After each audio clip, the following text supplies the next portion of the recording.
ഒരു കാലത്ത് ഹിമവാൻ എന്നറിയപ്പെടുന്ന മഞ്ഞുപുതച്ച പർവ്വതങ്ങളാൽ ചുറ്റപ്പെട്ട ഒരു രാജ്യമുണ്ടായിരുന്നു. ആ രാജ്യത്തിന്റെ രാജാവും ഹിമവാൻ തന്നെയായിരുന്നു. ഹിമഗിരികൾക്കിടയിൽ സമാധാനവും ധർമ്മവും നിറച്ച് ഭരണം നടത്തിയിരുന്ന ഒരു നല്ല മനുഷ്യനായിരുന്നു അദ്ദേഹം.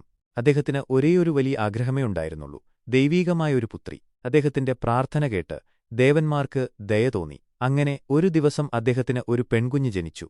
ആ കുഞ്ഞിനെക്കുറിച്ചവർ പറഞ്ഞു: ഇവൾ വെറുമൊരു കുഞ്ഞല്ല, സാക്ഷാൽ ദേവിയുടെ പുനർജന്മമാണ്. അവൾ ശിവന്റെ പ്രിയപ്പെട്ട ഭവാനിയാണ്.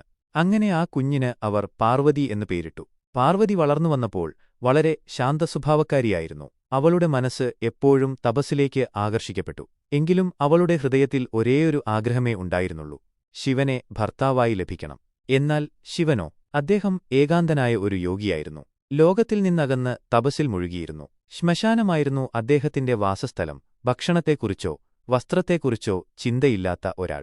പക്ഷേ പാർവതി തന്റെ മനസ്സിൽ ഉറപ്പിച്ചു പറഞ്ഞു: നോക്കാം, ഞാൻ കണ്ണടക്കാതെ തപസ് ചെയ്യും. എന്റെ സ്നേഹത്താൽ ഞാൻ ശിവനെ ഉണർത്തും.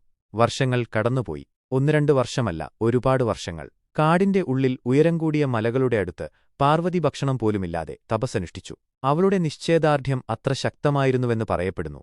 പൂക്കൾ പോലും അവളെ ഭയന്നു വാടിപ്പോയിരുന്നു. പ്രകൃതിക്കുപോലും അത്ര ദൃഢനിഷ്ഠയുള്ള ഒരാളെ ഭംഗിയായി കാണാൻ കഴിഞ്ഞില്ലത്രേ. ഒരിക്കൽ തന്റെ ഗാഢമായ ധ്യാനത്തിൽ നിന്ന് ശിവൻ കണ്ണു തുറന്നു. അതിജീവനത്തിന്റെ ഒരു സൂര്യരശ്മി പോലെ പാർവതിയുടെ തപസ് അദ്ദേഹത്തിന്റെ കണ്ണിൽ പതിഞ്ഞു.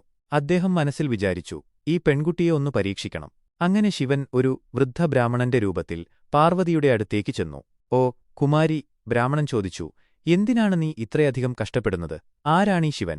ശ്മശാനത്തിൽ താമസിക്കുന്നവൻ, വൃത്തിയില്ലാത്ത വസ്ത്രങ്ങൾ ധരിക്കുന്നവൻ, ഭസ്മം പൂശി ഭിക്ഷയാചിച്ചു നടക്കുന്നവൻ. അങ്ങനെയുള്ള ഒരാളെയാണോ നിനക്ക് ഭർത്താവായി വേണ്ടത്? പാർവതിയുടെ കണ്ണുകൾ ദേഷ്യത്താൽ ജ്വലിച്ചു.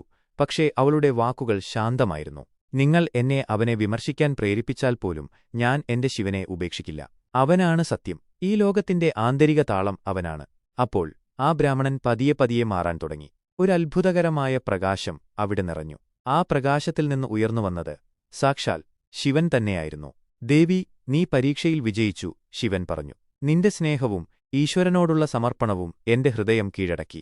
അതിനുശേഷം നടന്നത് ഒരു ദൈവീക വിവാഹമായിരുന്നു. ആകാശത്തോളം ഉയർന്നു നിൽക്കുന്ന പർവ്വതശൃംഗങ്ങളിൽ വെച്ച് ആ വിവാഹം നടന്നു. ദേവന്മാരും ഗന്ധർവന്മാരുമെല്ലാം അത്ഭുതത്തോടെ ആ കാഴ്ച നോക്കി നിന്നു.